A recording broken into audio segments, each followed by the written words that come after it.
नमस्कार, आप देख रहे हैं दैनिक रणघोष न्यूज, बेहतर बदलाव की आवाज। वीडियो की शुरुआत करने से पहले आपसे अनुरोध है कि हमारे चैनल को सब्सक्राइब जरूर कर लें। चौधरी धर्मवीर सिंह जी, हमारे माननीय प्रत्याशी जी, हमारे यहाँ के एमएलए साहब सीताराम जी, हमारे यहाँ के इंचार्ज और कोसली से एमएलए लक्ष्मण सिंह जी, हमारी भूतपूर्व एमएलए साहिबा और x deputy speaker Santosh ji, Om Prakash ji, सम्मानित मंच, पार्टी के सभी वरिष्ठ पदाधिकारीगण, यहाँ इलाके की आई हुई सरदारी, माताओं, बहनों, नौजवानों और दोस्तों, जो आपने आने पर स्वागत किया, लाख लाख शुक्रिया आपका मैं करना चाहता हूं।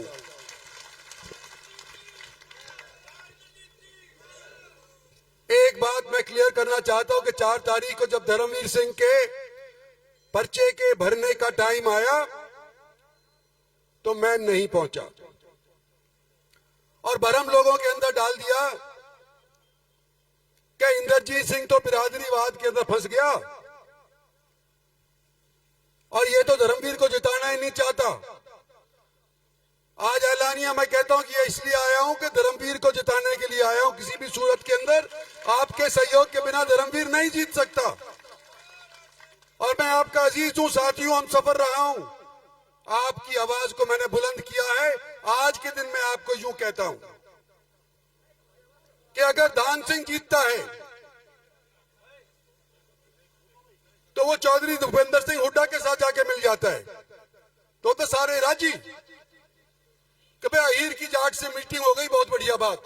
और अगर जाट मेरे साथ दे देता है धर्मवीर, नहीं गलत, तो धर्मवीर मेरे साथ खड़ा रहा है कि नहीं खड़ा, ये बताओ मेरे को।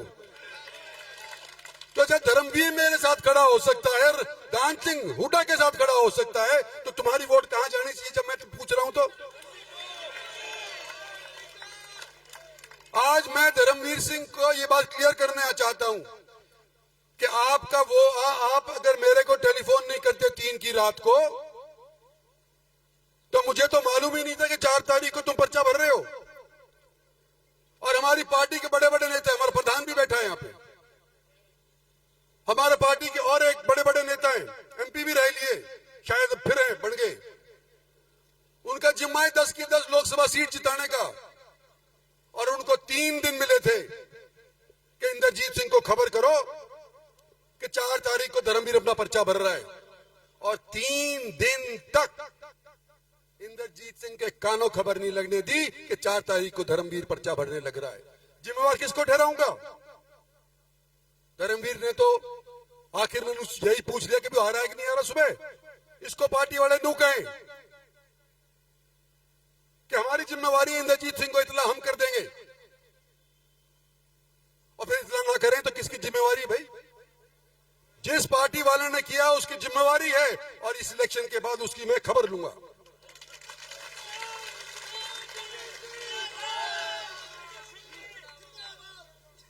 हमारी पार्टी में हो सकता है भीतरघात होता हो, कांग्रेस में भी भीतरघात होता रहा है, लेकिन आज के दिन मैं यूं कहना चाह रहा हूं कि हरियाणा का मानचित्र इस लोकसभा इलेक्शन के बाद बदलेगा। और जो लोग यूं कह रहे हैं कि भूपेंद्र सिंह हुड्डा चीफ मिनिस्टर बनेंगे, अरे बनने हम देंगे तो बनेंगे ना, नहीं कैसे बनेंगे? कोई वहम में ना रहे। भारतीय जनता पार्टी के अंदर परिवर्तन होगा। जो लोग आज बड़े बड़े ओहदों के ऊपर बैठे हैं, ये जरूरी नहीं कि आगे भी ये उसी तरह से बैठे रहेंगे, लेकिन हमने पार्टी के अंदर अनुशासन लाना है। और पार्टी के अंदर अनुशासन लाने की मुझे एक आध सहयोगी तो छोड़ो के दो, अकेला नहीं लड़ सकता, मुझे साथी चाहिए, लोकसभा में भी चाहिए, पार्टी में भी चाहिए, इसको चाहिए। और भाई पार्टी वालों, आपकी पार्टी से हम टिकट लड़ रहे हैं, मोदी की वजह से हम टिकट लड़ रहे हैं। मोदी जी ने टिकट दिया तो मुझे केवरा टिकट ही ना मिलता। आज मैं ये पूछना चाहता हूं कितने पार्टी के लोग यहां पर नीचे बैठे जो पार्टी के पदाधिकारी हैं, और कितने लोग अपने साथ लाए हो। तो मेरा बात नहीं ना, मैं पार्टी के पूछूं यो की प्रधान की। तो जब ये पार्टी वाला पूरे स्टेज पे कितना बैठा है, भूतपूर्व प्रधान सारा के सारा उड़े बैठे हैं। भाई इनका बस की नहीं है। यह इलेक्शन जिताना है, तुमने जिताना होगा, नरपीर ने, 36 बिरादरी ने, अकेला पार्टी के बस के लिए नहीं है। और मैं आज आपको कहता हूं, आपका अजीज रहा हूं, आपका हमसफर रहा हूं, आपका साथी रहूंगा। आने वाले समय के अंदर मुझे एक सहयोगी दो, धर्मवीर को जिता करके भेजो। ये तो एक बात कह दी। और हम जब पार्टी के लिए, मोदी के लिए वोट मांग रहे हैं, किस लिए मांग रहे हैं? कि हमने काम किया है। काम के बलबूते के ऊपर वोट मांग रहे हैं। चौधरी धर्मवीर अभी कह रहे थे, जब सरकार हुआ करती थी कांग्रेस की, सारा माल हूस करके, नौकरियां हूस करके और एक जिले में बांट दिया करते थे, याद करो। और क्या वही स्थिति दोबारा चाहते हो?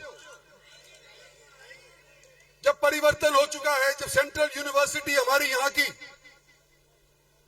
याद करो कि अर्जुन सिंह हुआ करते थे हमारे उस टाइम के अंदर कांग्रेस के अंदर ह्यूमन रिसोर्स डेवलपमेंट के मंत्री, और मैं एमएलए हुआ करता था, छोटा सा एमपी हुआ करता था। मंत्री नहीं बनाया था मेरे को दूसरी बार में। एमपी के तौर के ऊपर ये लड़ करके रोहतक नहीं जाने दी भाई, मैंने उरे लाके टेकी जाटपाड़ी में यूनिवर्सिटी। और कोई कहे कि हमने करवाई, मैं करवाई, अर्जुन सिंह को मैं लेकर के आया था। ये काम किया है हमने तुम्हारे लिए। और यहां का ये हाईवे, क्या बोलते हैं, ग्रीनफील्ड हाईवे, 9,000 करोड़ का, 152D। कई लोग तो नुचावे थे कि ये होए ही नहीं। किसने करवाया? नितिन गडकरी ने। हरियाणा के बीचों बीच पाक काट करके और चंडीगढ़ का सफर 3 घंटे कम कर दिया कि नहीं कर दिया? किसने करवाया? भारत सरकार ने कराया, मोदी सरकार ने कराया, नितिन गडकरी ने कराया। और मैं वकील, धर्मवीर वकील इकट्ठे जाया करते थे। गडकरी के बाद कम सैकड़ों बार गए होंगे। जब डेवलपमेंट नजर आने लग रही है, लॉजिस्टिक हब नांगल चौधरी के अंदर अपने आप तो पैदा नहीं हुआ ना। डेडिकेटेड रेल फ्रेट कॉरिडोर, यह दादरी यूपी से निकलने वाला था और कोटा राजस्थान से होता हुआ और ये जयपुर होता हुआ और फिर जाया करे था बंबई। ये उनकी स्कीम थी। आज 2 लाख करोड़ रुपए से डेडिकेटेड रेल फ्रेट कॉरिडोर बन चुका है, तकरीबन 99%। कैसे बना? हमने राजस्थान से जाने की बिनिस्बत यूं कहा कि तुलना करो कि कितना खर्चा होगा अगर हरियाणा से जाएगा तो, और अगर राजस्थान से जाएगा और इन नदियों के पुलों ऊपर पुल बनाने के बाद जाएगा, कोटा होकर के जाएगा, तो कितना खर्चा होगा? और हरियाणा से जाएगा कितना खर्चा होगा?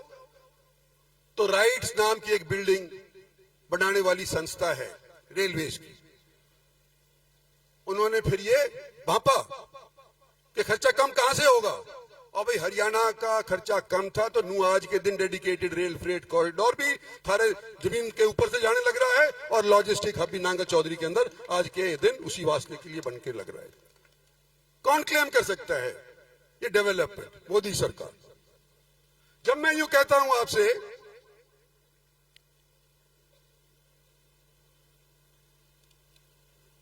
ये तो कई दी इन्होंने, पानी का इंक्रीज का बता दिया, धर्मवीर सिंह ने जी बता दिया, नारनौल महेंद्रगढ़ रोड का 4 लेन का बता दिया, ये उससे पहले अपने बनवारी लाल जी ने बता दिया कि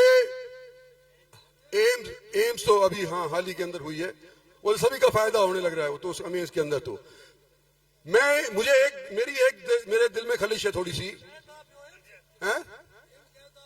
एम्स बड़ी मुश्किल के बाद जब नटनिया नाट रहे थे कि हमारे साथ गलत फैसला करवा दिया, नहीं हो सकता एम्स, और उसके बावजूद लेकर के आए। कौन लेकर आया? आपका अजीज, आपकी ताकत, आपका सहयोग, 36 बिरादरी का। अगर मेरी आवाज के अंदर दम है तो आप लोग मेरे पीछे खड़े हो, नू जा करके मेरी आवाज में दम है, नहीं तो मैं भी फुस हो लिया था। और मेरे को फुस करने में कौन कौन कसर नहीं छोड़ी, सारे लग रहे थे। आज मैं कह रहा था मेरे दिल में खलिश है।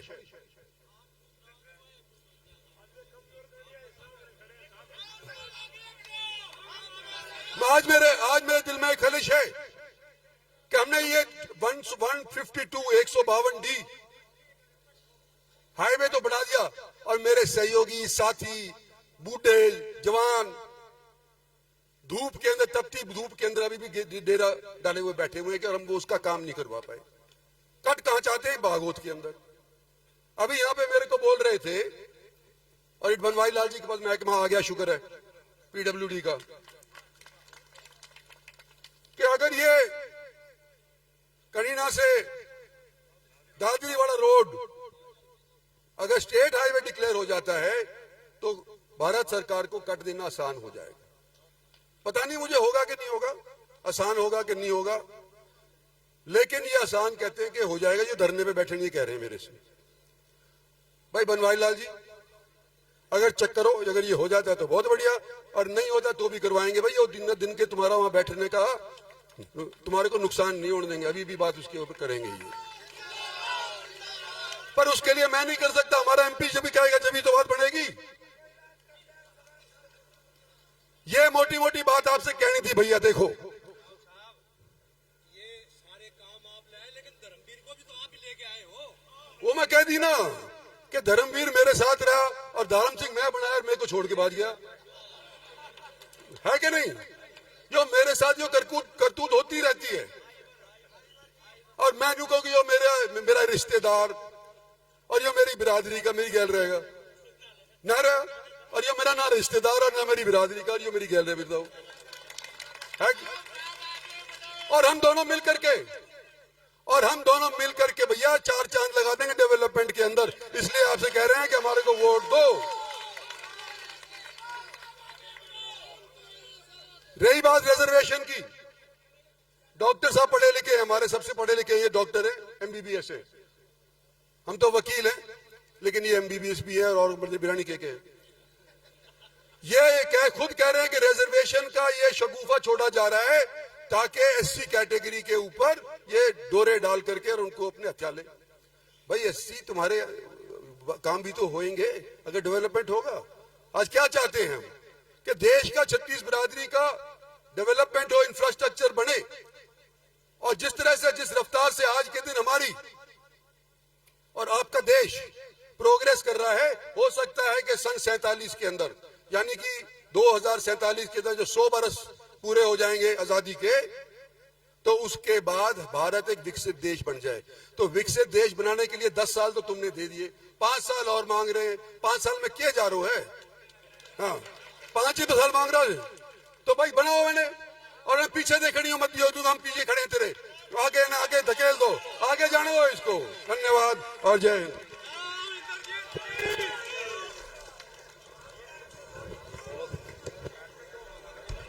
बहुत बहुत धन्यवाद राव साहब, आप सारी सरदारी का इस कार्यक्रम में पहुंचने पर हम हार्दिक धन्यवाद करते हैं, बहुत बहुत धन्यवाद करते हैं। और आप सबसे पुनः आग्रह करते हैं 25 तारीख को कमल के सामने का बटन दबाकर चौधरी धर्मवीर जी को देश की सबसे बड़ी पंचायत। इस वीडियो में बस इतना ही।